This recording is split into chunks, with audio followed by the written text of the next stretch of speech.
भारत की शिक्षा नीति में 34 साल बाद हुआ बदलाव कितना फायदेमंद।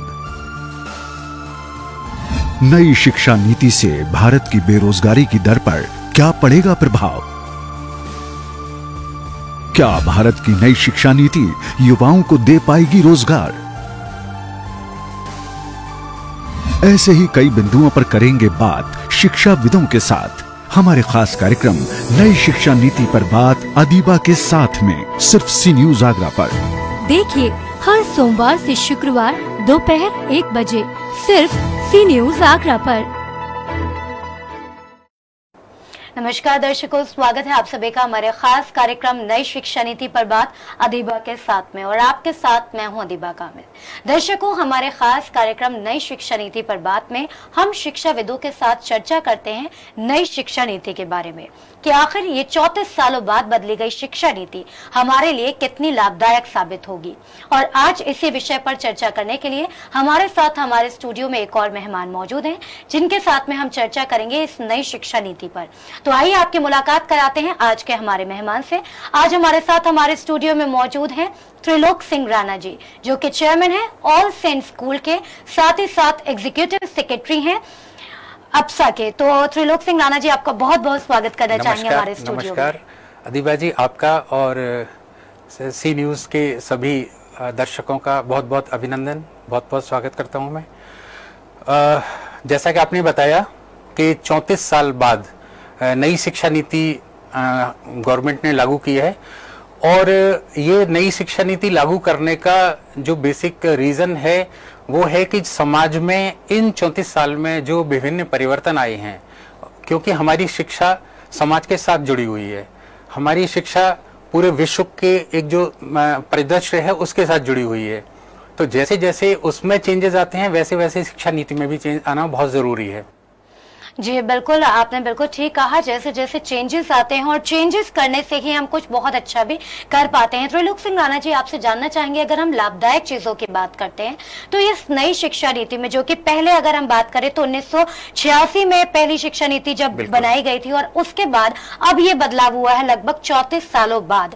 तो 34 सालों बाद ये जो बदलाव हुए हैं वो हमारे लिए किन मायनों में लाभदायक साबित होंगे, आपसे जानना चाहेंगे। ये 34 साल का जो टाइम पीरियड है, इसमें जैसे जैसे समाज बदला है, जैसे जैसे शिक्षा का देने का तरीका बदला है, और आज हमारे समाज की आवश्यकताएं हैं, उसके अनुसार ही इसमें निर्णय परिवर्तन किया गया है। तो आज जो हमारा जो नई शिक्षा नीति लागू हुई है उस पर मैंने जितना अभी अध्ययन किया है उसके अनुसार अगर मैं कहूँ कि आमूलचूल परिवर्तन करने का प्रयास किया गया है, और वो बहुत आवश्यक भी है। हमारी अब तक जो शिक्षा नीति थी वो बेस थी 10+2, मतलब हम सिर्फ नर्सरी क्लास फर्स्ट से लेकर 10th तक फोकस करते थे और 11th और 12th पर फोकस करते थे। वो उसमें केवल बुकिश नॉलेज, जो हम कह सकते हैं कि किताबी ज्ञान पर ज्यादा फोकस था। लेकिन अब जो नई शिक्षा नीति आई है उसमें उन्होंने बिल्कुल उसको चेंज कर दिया है, और अब 5+3+3+4 मीन्स 4 स्टेजेस में वो उन्होंने शिक्षा नीति को बनाने का प्रयास किया है। जी बिल्कुल त्रिलोक जी, जिस तरीके से आपने भी कहा कि हम भी देखते थे कि पहले चलता था एक पैटर्न 10+2, 10 तक फोकस किया, एक सब्जेक्ट हमने पढ़े, उसके बाद हमें अपनी स्ट्रीम को चूज करना होता था, और फिर 11th-12th में हम अपनी स्ट्रीम चूज करते थे कि हमें किस फील्ड में जाना है, और तब जाकर के 11th और 12th फोकस्ड हो जाता था। लेकिन अब जो आपने भी बताया नई शिक्षा नीति के हिसाब से 5+3+3+4 हो गया है। तो +5, अगर हम 5+ से शुरू करते हैं तो उन 5 सालों में, उन 5 क्लासेस में किन चीजों पर फोकस किया जाएगा, आपसे जानना चाहेंगे। हाँ, सरकार ने जो ये पहला स्टेज है जिसको सरकार ने नाम दिया है फंडामेंटल क्लासेस, जो एक फंडामेंटल ग्रुप बनाया है जिसमें क्लास नर्सरी से लेकर और क्लास 2nd तक के बच्चों को उन्होंने एकोमोडेट करने की कोशिश की है। जैसा आप सब लोग जानते हैं कि जब बच्चा 6 साल का होता है उससे पहले उसके जो मस्तिष्क का 85% मतलब 85% विकास हो चुका होता है। बिल्कुल। तो हमारी जो इससे पहले की शिक्षा नीति थी उसमें कक्षा 1 से लेकर शुरुआत होती थी। कक्षा 1 में बच्चा आता था 6 साल का, मतलब जब बच्चा पहली बार स्कूल आया तो उसके मस्तिष्क का विकास हो चुका 85% जी। अब हमारे पास बच्चा आएगा 3 साल में, 3 साल का बच्चा जब हमारे पास आएगा तो स्कूल ने अब जो शिक्षा नीति आई है उसमें ऐसी सारी गतिविधियां, ऐसी सारी चीजों को शामिल किया गया है जिससे उस बच्चे की जो मानसिक जो विकास है उसका बहुत उन्नत करने में हमें उसको मदद मिलेगी। और उसका फोकस इसलिए किया गया है कि हम कक्षाओं को इस तरह का बना देंगे, एक लाइव क्लासेस का जो है उसको बच्चे को फॉर्म देंगे, क्योंकि ये देखा गया है कि बच्चा सबसे ज्यादा जो सीखता है वो सीखता है देखकर। अगर आप उसे किताब को पढ़ाने की कोशिश करेंगे या रटाने की कोशिश करेंगे या ए फॉर एप्पल और बी फॉर बॉय आपको बताने की कोशिश करेंगे तो उसे बहुत टाइम लगेगा। अब जो शिक्षा का पैटर्न आने वाला है उसमें इस तरह का पैटर्न लाने की कोशिश की गई है, या सरकार ने जो नीति बनाई है उसमें इस तरह की है कि बच्चे को खेल के माध्यम से, उसको स्मार्ट क्लासेस में दृश्य और श्रव्य दिखाने के माध्यम से, उसको एक्टिविटीज बेस्ड जो लर्निंग होगी उससे बच्चे को सीखेगा, और वो बहुत जल्दी बच्चा सीखता है एक्टिविटी बेस्ड लर्निंग से। जी बिल्कुल, जैसा कि आपने भी बताया कि मानसिक विकार जो होता है वो जब तक फर्स्ट क्लास के अंदर आता था, स्टैंडर्ड में आता था, तो तब तक उसका बहुत हद तक मानसिक विकास हो चुका होता था। लेकिन क्योंकि हम बात करते हैं कि हमने उस पर फोकस ही नहीं किया तो 80% जो विकास भी हुआ वहां पर हमने कहीं ना कहीं कमियां छोड़ दी थी। तो अब जो ये 5+ का पैटर्न रहेगा तो उन 5 क्लासों में बच्चों को डिजिटल क्लासेस के माध्यम से कहें या फिर उनको प्रैक्टिकल नॉलेज दी जाएगी, जिससे कि जो उनके बेसिक्स हैं वो बहुत अच्छे तरीके से क्लियर हो पाए। जी तो इसके साथ ही अगर 5+3, अब वो 3 क्लासेस की अगर हम बात करते हैं तो वो कौन सी क्लासेस होंगी, उसमें बच्चों को किस तरीके की नॉलेज दी जाएगी, पढ़ाई कराई जाएगी, वो भी आपसे जानना चाहेंगे। जो सेकंड स्टेज आएगी है 3 वाली, वो है class 3rd, 4th and 5th जी। जब बच्चा सेकंड क्लास को पार करके जाएगा तो उसको बेसिक नॉलेज, उसको अपने सब्जेक्ट की बेसिक नॉलेज, अल्फाबेट्स की और जो लैंग्वेजेस हैं, 2 चीजों पर फोकस किया गया है इस शिक्षा नीति पर, एक भाषा और एक गणित, क्योंकि पूरी शिक्षा इन्हीं 2 चीजों पर डिपेंडेंट है। अगर भाषा बच्चे की अगर मजबूत होगी, भाषा अगर परिष्कृत होगी और उसका गणित ये मजबूत होगा तो बच्चा किसी भी रूप में किसी भी तरह से अपनी चीजों को संतुलित कर लेगा। क्लास 3rd में जब बच्चा आएगा तो उसका मानसिक विकास और उसका एक शिक्षा पाने का जो तरीका है वो इस तरह का हो चुका होगा कि वो आराम से जो भी उसका करिकुलम सीबीएसई ने बनाया है, एनसीईआरटी के थ्रू जो करिकुलम बनाया गया है वो उसको बहुत आसानी से एकोमोडेट कर लेगा और बहुत आसानी से आगे के लिए तैयार हो जाएगा। जी बिल्कुल, और इसी तरीके से जैसे कि आपने बताया कि 5 क्लासेस के बारे में आपने बताया, फिर +3 पर हम आए तो 3rd और 4th, 5th के अंदर बच्चों को सब्जेक्ट से रिलेटेड इन्फॉर्मेशन मिलेगी। इसके साथ ही मैथमेटिक्स, जो गणित सबसे ज्यादा बच्चों के लिए आज के टाइम में डिफिकल्ट सब्जेक्ट होता है, तो वहीं से जब बच्चा उनमें इंटरेस्ट लेना शुरू कर देगा, उनको एक स्पेसिफिकेशन मिल जाएगा, तो मुझे लगता है कि काफी सुधार उनकी पढ़ाई में आएगा। और अब अगले +3 की तरफ जब हम बढ़ते हैं तो वो क्या क्लासेस होंगी, ऑब्वियसली वो 6th, 7th और 8th होंगे, तो इनमें किस तरीके का पढ़ाई का पैटर्न रहेगा? अगली जो 3 क्लासें हैं, क्लास 6, 7, 8, हमारी शिक्षा नीति में अगर हम बहुत ध्यान से देखें तो हमें देखने को मिलता है कि 2 चीजों पर फिर फोकस है, साइंस और मैथ्स जी। इन 2 चीजों पर फोकस है। तो क्लास 6 से लेके 8 तक, क्योंकि अब ये वाली क्लास 3 है, ये आगे की रूपरेखा तय करेंगी। जब बच्चे का आगे भविष्य में बच्चा क्या करने वाला है उसके लिए यहाँ पर जो है इसकी नींव डाली जाएगी। हमेशा पूरी शिक्षा नीति में मैंने जो पढ़ा है उसमें मैंने देखा है कि गणित पर बहुत फोकस है, भाषा पर बहुत फोकस है। गणित को 2 पार्ट्स में उन्होंने डिवाइड किया है। एक बेसिक है, बेसिक मीन्स सबको पढ़ना है, वो उतना गणित सभी के लिए आवश्यक है, चाहे वो गणित में बच्चे की रुचि उतनी हो या ना हो। दूसरा है एडवांस मैथ्स। एडवांस मैथ्स उन बच्चों के लिए जो पर्टिकुलर फोकस्ड हैं इंजीनियरिंग या इससे रिलेटेड कोई भी सर्विसेज में जाने के लिए जी। उन बच्चों को क्लास 6, 7, 8 में इस तरह से तैयार किया जाता है जिससे उनकी सारी रुचियां, सारी उनको आगे किस फील्ड में उनको जाना है वो चीजें निकल के सामने आए। जो नॉर्मल हमारा सिलेबस है वो चलता रहेगा, लेकिन उसके साथ साथ बच्चे को आगे किन चीजों में रुचि है आगे बच्चे को क्या सब्जेक्ट लेने चाहिए, किन सब्जेक्ट्स में उसको आगे बढ़ना है, उसको आगे बढ़ना बेनिफिशियल रहेगा, उस पर फोकस करते हुए हम क्लास 6, 7 और 8 का नॉर्मल जो करिकुलम है वो हम शुरू करेंगे। जी बिल्कुल, बहुत अच्छी जानकारी आपने हमारे दर्शकों के साथ साझा की। एक और चीज मैं इसमें आपसे जानना चाहूंगी, जैसे कि आपने कहा कि 6, 7 और 8 तक भी बच्चों को साइंस या फिर मैथमेटिक्स के साथ में पढ़ाई कराई जाएगी। अब आती है बात 9th और 10th की। जो अब तक होता था 9th, 10th में हम कुछ सब्जेक्ट चूज करते थे, वो मैथमेटिक्स हो, हिंदी, कंप्यूटर्स, इनका हमें सिलेक्शन करना होता था कि हमें क्या लेना है, कॉमर्स स्ट्रीम में जाना है, साइंस स्ट्रीम में जाना है। तो क्या अब 9th, 10th, 11th, 12th इन चारों क्लासेस के लिए कुछ सब्जेक्ट का चूज करना होगा, या फिर 9th, 10th के लिए हम सब्जेक्ट चूज कर सकते हैं और उनको फिर 11th, 12th में छोड़ सकते हैं? ये किस तरीके से चलेगा? देखिए, इसमें अभी तक जो सीबीएसई बोर्ड का जो सिलेबस हुआ करता था उसमें 10th तक फिक्स थे सब्जेक्ट, उसमें आप चेंजेस नहीं कर सकते थे जी। मतलब आपको 5 सब्जेक्ट जो बेसिक होते हैं, 2 लैंग्वेजेस होती हैं, हिंदी, इंग्लिश और मैथ, साइंस और सोशल स्टडीज, ये 5 सब्जेक्ट फिक्स होते थे और एक एडिशनल सब्जेक्ट हुआ करता था। यहाँ पर अभी 11th और 12th की रूपरेखा अभी तय नहीं होती थी।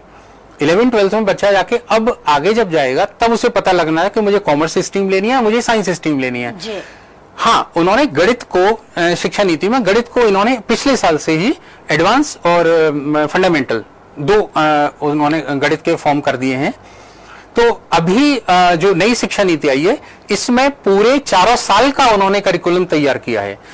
अभी क्या है प्रॉब्लम कि अगर हम ध्यान से देखें, आप मेरी बात को दूसरे परिदृश्य में देखने की कोशिश करें। अभी हमारी जो शिक्षा नीति जो चल रही है उसमें बच्चा सिर्फ एक ही फोकस पर रहता है कि मुझे इंजीनियरिंग की तरफ जाना है या मुझे मेडिकल की तरफ जाना है जी। उसकी कोचिंग, उसके पेरेंट्स, बच्चे के जो भी वेल विशर्स होते हैं वो उसकी कोचिंग तभी से शुरू कर देते हैं कि हमें फलाने कोचिंग में एडमिशन दिलाना है। मींस स्कूल का जो बेसिक एजुकेशन वाला जो पार्ट है वो कहीं न कहीं हद तक नेग्लेक्टेड रह जाता है। बच्चे अलग अलग, मैं किसी का नाम नहीं लेना चाहता, लेकिन इतनी कोचिंग्स हैं और वो उन कोचिंग में पर्टिकुलर अगर वो आईआईटी के लिए तैयार कर रहे हैं तो वो बहुत फोकस्ड होते हैं आईआईटी के लिए। जी बिल्कुल। और कई बार हम ये भी देखते हैं कि बच्चे 11th, 12th के जो स्टूडेंट्स होते हैं वो क्लासेस मिस करना स्कूल की शुरू कर देते हैं। यही मैं बताना चाह रहा था, क्योंकि देखिए शिक्षा एक ऐसा साधन है कि आप जो किताबें पढ़ते हैं, तो मैं उन बच्चों को कहना चाहूंगा जिनके दिमाग में कहीं ना कहीं ये रहता है कि हम मैथ्स पढ़ रहे हैं, अल्फा, बीटा, गामा, ये क्या चीज है, ये हमारे लाइफ में आगे क्या करने वाला है। बिल्कुल। लेकिन ये उनको नहीं पता है कि जब हम ये सब्जेक्ट्स पढ़ते हैं, जब भाषा पढ़ते हैं, तब हमें हमारे जो दिमाग है, हमारा जो मस्तिष्क है वो बहुत विकसित होता है। उसके अंदर जो बहुत सारे भाव आते हैं और उससे हमारी चीजों को बहुत इंप्रूवमेंट होता है। तो ये आप सब्जेक्ट तो है, सब्जेक्ट जो आप पढ़ रहे हो वो अपनी जगह पर है, लेकिन जो बेसिक जो स्कूल में जाने के बाद जो स्कूल में आपको एक डेकोरम मिलता है, एक करिकुलम आपके सामने आता है, प्लस ये मैं कहूं कि आपको एक डिसिप्लिन सीखने को मिलता है स्कूल से, वो कहीं ना कहीं मिस हो जाता है अगर बच्चा फोकस हो जाता है आईआईटी या मेडिकल की तरफ। तो इस नई शिक्षा नीति में सेमेस्टर वाइज इन्होंने एग्जाम लेने के लिए नया जो पैटर्न निकाला है, जो पहले साल में एक बार हुआ करता था, अब सेमेस्टर मींस 6-6 महीने के बाद एग्जाम्स होंगे। और एग्जाम में भी 2 आपके पास ऑप्शन है कि आप एक बार इसे क्लियर कर सकते हैं, या दूसरे में अगर आपके पास कुछ आपको लग रहा है कि आपको कहीं कमी छूट गई है या कहीं कुछ ऐसा लग रहा है कि हमें दोबारा से और इम्प्रूव करना है, तो आप दूसरे एग्जाम को भी दे सकते हैं। जी बिल्कुल। तो कहीं ना कहीं बच्चों को भी अब अपॉर्चुनिटी एक ऐसी मिल रही है, जो बच्चे डिप्रेशन का शिकार हो जाते थे पढ़ाई के चलते, उनके मार्क्स कम रह जाते थे, परसेंटेज कम होते थे, तो ऐसे में उनके अंदर भी इंफीरियोरिटी कॉम्प्लेक्स आ जाता था। पेरेंट्स कहते थे कि भाई उनके बच्चों को देखो, तो वो चीज भी कहीं ना कहीं खत्म होगी। सुसाइड केसेस जो हमें देखने को मिलते थे रिजल्ट्स आने के बाद, वो भी कहीं ना कहीं उसमें भी कमी आएगी। तो त्रिलोक सिंह राणा जी हमारे साथ में मौजूद हैं, उनके साथ में डिस्कस कर रहे हैं नई शिक्षा नीति पर। बहुत सारे बिंदुओं पर उन्होंने हमें जानकारी दी है और इस जानकारी को आगे भी जारी रखेंगे, लेकिन फिलहाल यहाँ पर एक छोटे से ब्रेक के लिए रुक रहे हैं। ब्रेक के बाद जल्द हाजिर होंगे। भारत की शिक्षा नीति में 34 साल बाद हुआ बदलाव कितना फायदेमंद। नई शिक्षा नीति से भारत की बेरोजगारी की दर पर क्या पड़ेगा प्रभाव।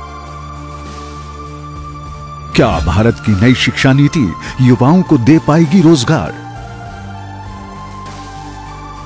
ऐसे ही कई बिंदुओं पर करेंगे बात शिक्षाविदों के साथ हमारे खास कार्यक्रम नई शिक्षा नीति पर बात अदीबा के साथ में सिर्फ सी न्यूज आगरा पर। देखिए हर सोमवार से शुक्रवार दोपहर 1 बजे सिर्फ सी न्यूज आगरा पर। ब्रेक के बाद एक बार फिर से आप सभी का स्वागत है हमारे खास कार्यक्रम नई शिक्षा नीति पर बात अदीबा के साथ में। और आज हमारे साथ में हमारे स्टूडियो में मौजूद हैं त्रिलोक सिंह राणा जी, जो कि चेयरमैन है ऑल सेंट स्कूल के, साथ ही साथ एग्जीक्यूटिव सेक्रेटरी हैं अब्सा के। और ब्रेक बजाने से पहले उनके साथ चर्चा चल रही थी नई शिक्षा नीति पर, और एक बार फिर से उनके साथ में इस चर्चा को आगे बढ़ाना चाहेंगे। त्रिलोक जी, एक बार फिर से आपका स्टूडियो में बहुत बहुत स्वागत करना चाहेंगे। और इसके साथ ही अब आपसे जानना चाहेंगे, आपने हमारे दर्शकों को बताया नई शिक्षा नीति के बारे में कि किस तरीके से आप पैटर्न चलेगा, पढ़ाई का किस तरीके से रवैया बदलेगा। अब इसमें एक चीज जानना चाहेंगे, जैसे कि अभी तक जो शिक्षा नीति हमने समझी है उसके हिसाब से स्कूल जाने पर बच्चों के फोकस किया जा रहा है कि बच्चा स्कूल अटेंडेंस को रेगुलराइज करे, स्कूल जाने से ना बचे। इससे कहीं ना कहीं जब बच्चा 11th-12th में भी पूरी क्लासेस अटेंड करेगा तो कोचिंग वाला सिस्टम जो है बहुत हद तक पीछे रह जाएगा। इससे स्टूडेंट को क्या फायदा मिलेगा, किस नजरिए से फायदा मिलेगा, वो आपसे जानना चाहेंगे। बिल्कुल, ये सबसे अच्छा जो इसका एक पहलू है शिक्षा नीति का, नई शिक्षा नीति का, ये यही है। आज मैं 25 साल हो गए मुझे स्कूल रन करते हुए। क्लास 11th और 12th में बच्चा स्कूल आना ही नहीं चाहता। ये एक कटु सत्य है जिसको मैं यहाँ पर बोल रहा हूँ। पता नहीं किस तरह से इसको लिया जाएगा, लेकिन ये कटु सत्य है कि बच्चा 11th और 12th में कोचिंग्स में एडमिशन्स लेता है। बहुत से स्कूल हैं जो बच्चों को एनरोल कर लेते हैं डमी एडमिशन्स की तरह से, और होता ये है कि बच्चा जो है स्कूल बिल्कुल नहीं जाता है 2 साल। अब ये मान के चलिए कि जो सीबीएसई ने, एनसीईआरटी ने जो एक करिकुलम बनाया है, जो एक सिस्टम बनाया है, उस सिस्टम को अगर आप फॉलो नहीं करेंगे, बच्चे अगर उस सिस्टम से नहीं गुजरेंगे, सिर्फ फोकस करेंगे वो सिर्फ पर्टिकुलर एक आईआईटी या उस मेडिकल की तरफ, तो उनका जो सर्वांगीण विकास का जो एक पैटर्न है वो कैसे फॉलो होगा, वो कैसे पॉसिबल होगा। तो नई शिक्षा नीति में सबसे ज्यादा ध्यान इस पर दिया गया है कि बच्चा स्कूल आए, बच्चे को एग्जाम का डर, परीक्षा का बिल्कुल डर निकालने का पूरा प्रयत्न किया गया है कि बच्चे को बिल्कुल डर न रहे। मैं आपको बताना चाहता हूं दर्शकों के माध्यम से कि अगर बच्चा स्कूल रेगुलर आएगा, वो कमजोर भी होगा, तब भी उसके पास इतनी अपॉर्चुनिटी होंगी, उसके असेसमेंट होंगे, उसके यूनिट टेस्ट होंगे, उसकी एक्टिविटी होंगी, उन सभी के मार्क्स ऐड किए जाएंगे। और सीबीएसई का और नई शिक्षा नीति का ये कहना है कि अगर बच्चा रेगुलर स्कूल अटेंड कर रहा है तो उसको पास होने के चांसेस मोर देन 100% बढ़ जाएंगे। जो आज की पोजीशन है, वो रटने वाला सिस्टम बिल्कुल खत्म होने वाला है। तो ये सभी के लिए एक अच्छा संकेत है, स्कूल्स के लिए अच्छा संकेत है, बच्चों के लिए अच्छा संकेत है। स्कूल जाइए, स्कूल अटेंड कीजिए, वहां की जितनी भी गतिविधियां उसमें पार्टिसिपेट कीजिए और अच्छे नंबरों से पास कीजिए, और उसके बाद फिर अपने भविष्य के लिए फोकस करिए।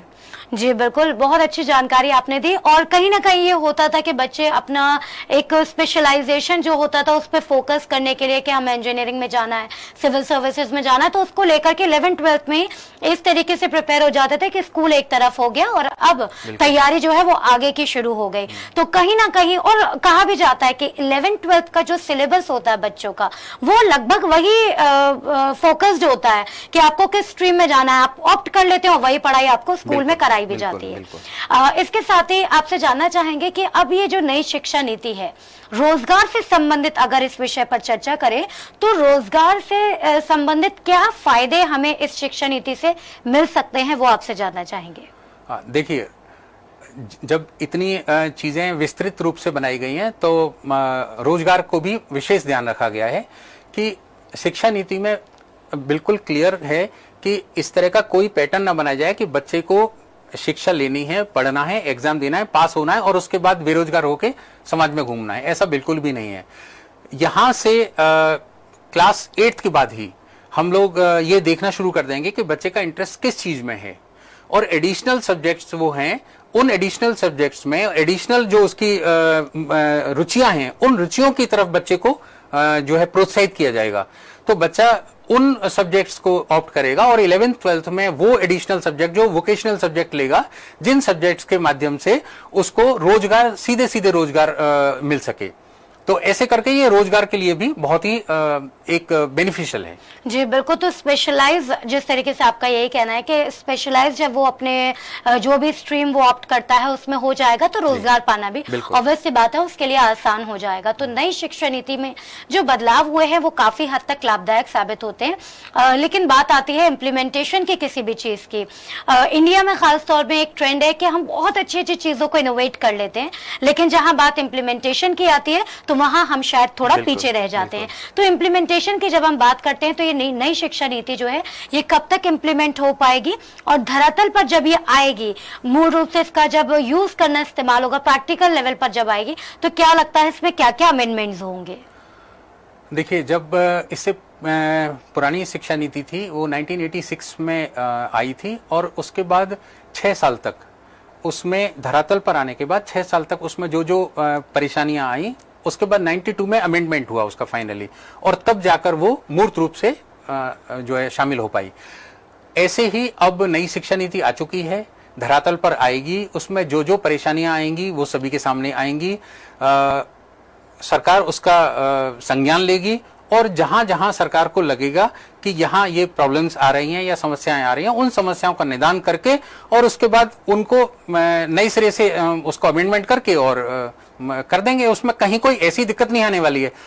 एक बात मैं और आपको बताना चाहता हूं, इस शिक्षा नीति में ना सिर्फ बच्चों का ध्यान रखा गया है, बल्कि जो उनको पढ़ाने वाले अध्यापक हैं उनका भी बहुत विशेष ध्यान रखा गया है। अध्यापकों के लिए भी गाइडलाइंस दी गई हैं, अध्यापक किस तरह से अध्यापन कार्य करेंगे, उनकी जो अपनी training, sort of training type में होगी, वो भी बीच बीच में होगी। उसके लिए भी उनको टेस्ट क्वालिफाई करने पड़ेंगे, उनको जो सीटेट और यूपीटेट और जिस भी स्टेट के जो एलिजिबिलिटी टेस्ट होते हैं वो उनको क्लियर करने पड़ेंगे, प्लस उनके अलग से सेमिनार्स होंगे, उनको अलग से ट्रेन किया जाएगा, और नई शिक्षा नीति के अकॉर्डिंग कि उसको पढ़ाने में वो एलिजिबल हो पाए, उनको भी ट्रेनिंग दी जाएंगी।